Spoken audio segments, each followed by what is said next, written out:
আপনার ভালোবাসার মানুষ কি আপনার জন্য loyal?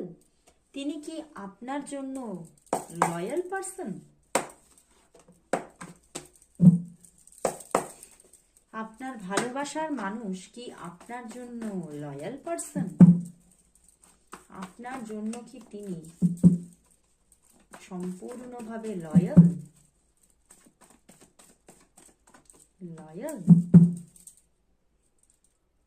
Fool card and 10 of wands. বন্ধুরা, সে কিন্তু আপনার জন্য প্রকৃতপক্ষেই একজন লয়াল পারসন এবং তিনি কিন্তু এই সম্পর্কে লয়াল লয়াল যে ব্যাপার সেটা কিন্তু রাখতেই চাইছেন এবং আপনার সঙ্গে সুন্দর সুস্থ একটা সম্পর্ক উনি কিন্তু এগিয়ে নিয়ে যেতে চাইছেন। সেটা তার কাছে হয়তো অনেকটা বার্ডেন, কঠিন হতে পারে, কিন্তু তবুও তিনি সেই কঠিন পথ পেরিয়ে আপনাকে সাপোর্ট করতে চাইছেন এবং আপনার জীবনে লয়াল ভাবে থেকে যেতে চাইছেন।